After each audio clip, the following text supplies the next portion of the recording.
Now that we've talked to you about requirements, testing, courses, and course selections, what's next? Planning for life after high school. Although we are a college prep high school, we feel it's important to highlight all post secondary planning options. So, what are the different post secondary planning options? There's college, military, gap year, apprenticeship, job training programs, and employment. If you were to click on each of this hyperlink, it will take you to the CPS website that will provide you with more in depth information and resources for you to navigate each pathway. For example, there's college, and then if you click on the next, there's gap year, employment, and so on. So let's talk about college. What do we want to know at this point?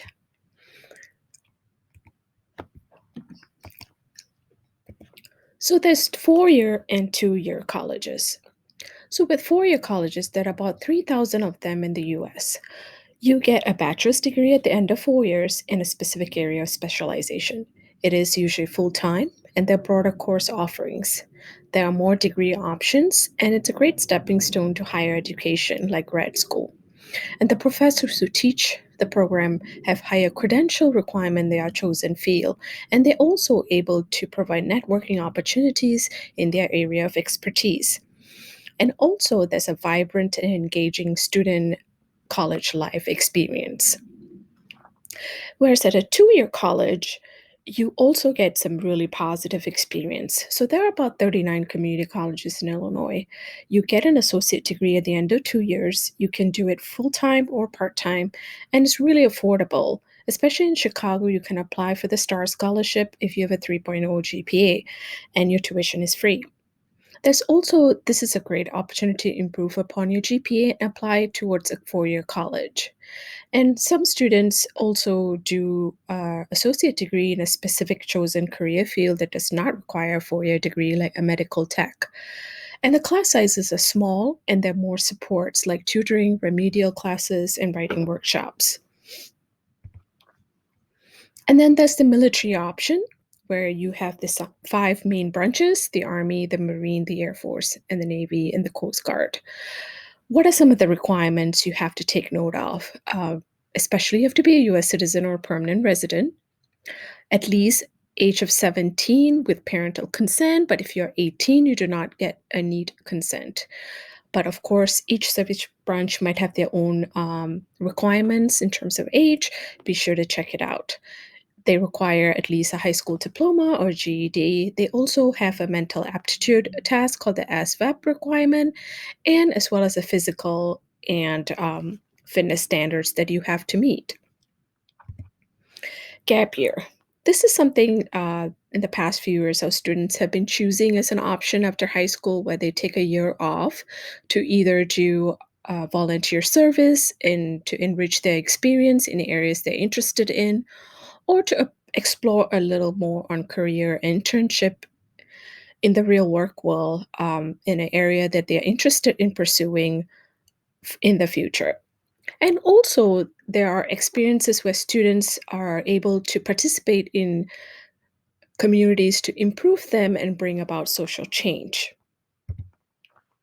Apprenticeship programs.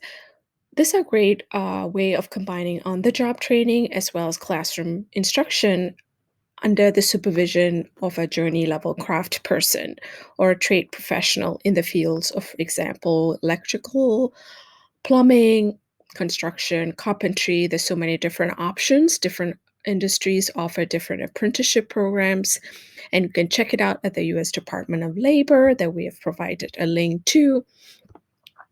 And they tend to, some of the things that you can look forward to in this program is that the employers are in charge of the program, the on job training, and job related instructions, and the wages and raises in your profession go as per your skills increased. And their credentials are industry recognized as well. Job training pathways is another option that leads students to government job training and workforce development programs so that it can improve upon your employability and your earning potential. And also, work experience programs offer structured supports like job experience, stipend, mentorship to enhance your career goals.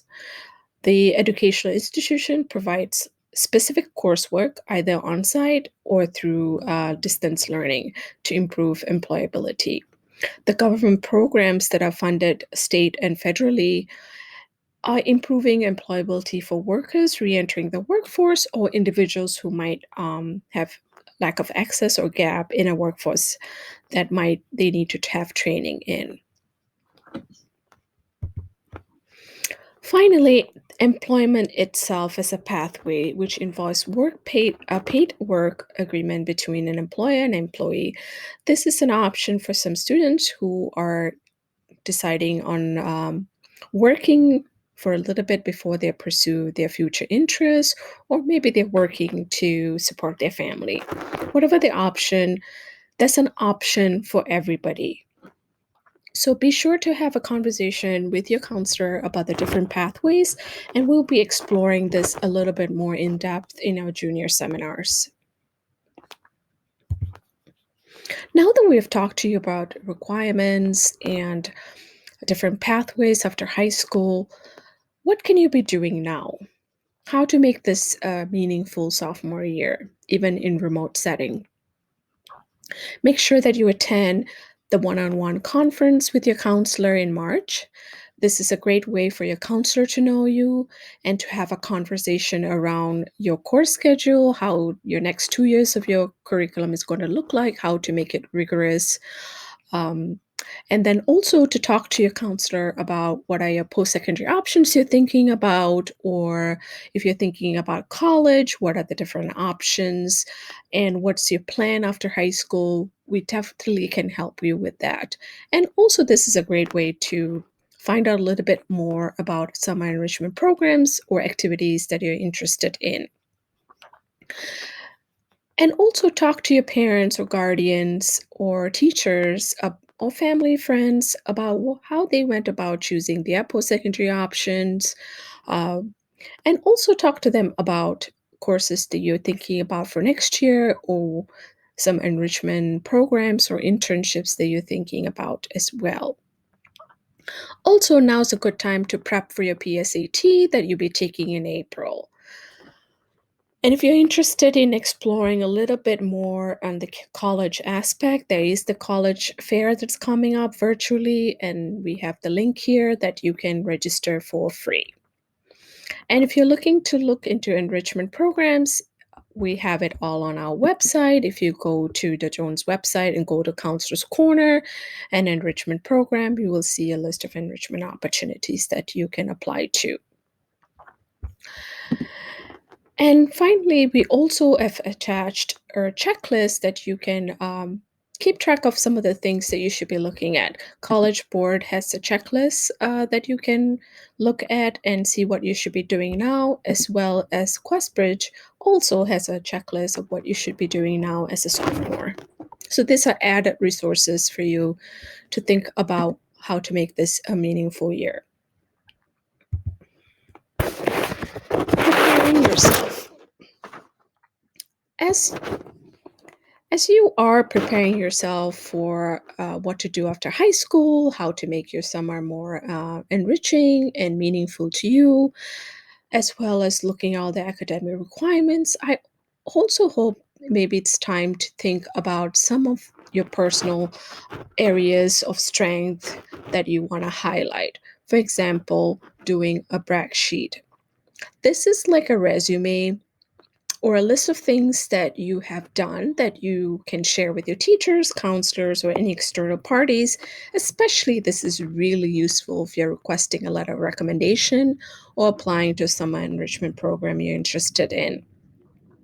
So, we're going to take a few minutes to actually complete the brag sheet. So, I'd like for everybody to go to this website of Naviance, cps.edu/Naviance, and click on student login, and it's going to take you to your home page, and you're going to go to my planner and task. you will be able to click on CPS brag sheet and complete the questions, and your counselor is able to view it and see what are the different areas that they can highlight if you're looking for a letter of recommendation. And also, as you prepare with the brag sheet, it's also good to think about an elevator pitch, because some of the programs that you might be applying to might require you to interview or talk to other people that might require you to introduce yourself. So, we actually have a sample um, elevator speech attached to this. It's basically about a 30-second memorized speech that you want to get your point across, like that includes your skills, your strengths, your interests, and what are some of the future goals that you plan to achieve by joining this college or this program that you're interested in. So you can take a look at what other information. They actually have a step by step that you can explore in order to further enhance your skills in this area.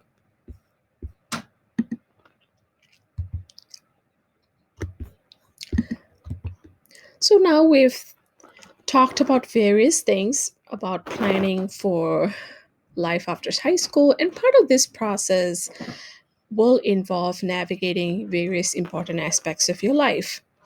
You are going to be an adult, and that involves being responsible for maybe attending college, doing some schoolwork, taking care of your bills if you're working, basically managing your finances while you're taking care of your physical self and physical space. So what does managing finances, what do you need to know? Some of the basic life skills that you need to know, as well as when it pertains to financial literacy to college, as well as career. First, when you're talking about life skills that you need to know, we're talking things like what's a checking account or savings account, and what's budget planning.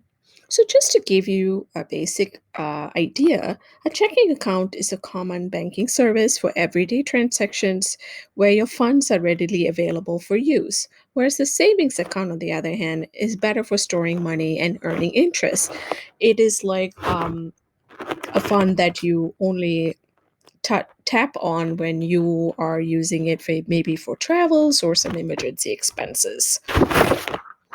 And the great thing about having a checking account that you are using more frequently is that you have access to your fund via maybe through a check or automated machine using a debit card.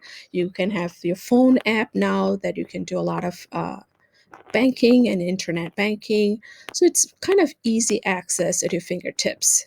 And also, you do not have to worry about carrying large amounts of cash, especially in terms of safety. And it's so convenient to pay your bills and get your shopping done online and kind of keep track of all your income and expenses. Now that we've talked about what's a checking account, we also want to talk about budgeting. That's an important life skill that you can use whether you are in college or you are at a job.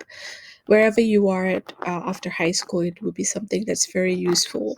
So when it comes to budget planning, we're looking at your income, which is money that you could be maybe earning from a job, or maybe if you're in college, maybe you're working on campus to earn some money, or maybe you have a college fund that you get a monthly stipend, or maybe your parents give you monthly stipend to take care of your expenses. So that's income that's coming in. And your expenses can be anything that you pay with that income, like your monthly bills or shopping, grocery, eating out. Some of your expenses might be fixed expenses, like your bills, you have to pay them every month, whereas some can be more variable expenses, like maybe going out to eat at a restaurant, or like a medical emergency and things like that. So whatever your Income minus your expenses is money that's left for you to put towards either savings or like an emergency fund or travel expense, whatever that might. It's good to practice learning to manage your finances and budgeting. And then when it comes to college, you should know what are the different types of aid that you can use for college. There's the grants, scholarships, loans, and work study. Completing the FAFSA is the first step in securing federal aid for college, career, or grad school. The FAFSA application opens October 1st each year. Once you complete the FAFSA, you will receive a student aid report with your EFC, which is estimated family contribution, which will share it with the colleges you are applying to. Based on this information, colleges will put together a financial aid package that includes grants, scholarship, loans, and work study. So that will help towards paying for college. So these are information that you need to know. And we will be talking further about financial aid in your junior year seminar. Finally, what is the financial literacy knowledge that you need when you're looking at career? Paycheck, right? When you're in a job, the first thing everybody looks forward to is getting your paycheck. So here's a sample of a paycheck, right? So it's going to show you what are your earnings, your regular hours that you've worked, what you earn, your overtime. Sometimes there might be other allowances that you'll be getting. So that's your earning, or we will say gross pay. That's your total salary. And then your HR person is going to withheld some money for taxes. There's the federal as well as local income taxes that you have to pay. They can range between 0 to 10% depending on the state and where you're located, as well as other deductions that they want to keep aside, which are tax-free or tax-deferred benefits. These are federal government provided plan that allows you to save for certain life events pre-tax dollars. These savings plans allow you to invest in your retirement, healthcare, or childcare, or many other life events, and you're able to receive a tax reduction or pay no taxes on all the money you've saved. Example, your 401k, which is your retirement fund. So your earnings minus your taxes as well as any other deductions, what's left is your net pay. This is also your take home pay. So these are some of the basic or main information that you should know about financial literacy to take care of yourself. So now that we have talked to you about financial literacy and as you're planning for your 10th grade, graduation, post-secondary, financial literacy has become even more important in this process. Be it college, getting a job, going to trade school, after high school, everyone needs to know financial literacy acumen to be able to manage your finances and stay debt-free. So now we're going to take a quick assessment. Um, we're going back into Naviance, and you are going to go to task, my planner, sorry, and task. Then you're going to financial literacy assessment and complete it. Thereafter, when we are done, you can ask any questions for your own benefit or the benefit of the group. Please do not be afraid to ask questions. As Barack Obama said, don't be afraid to ask questions, to ask for help when you need it. I do that every day. Asking for help isn't a sign of weakness, it's a sign of strength. It shows you the courage to admit when you don't know something and to learn something new. Thank you.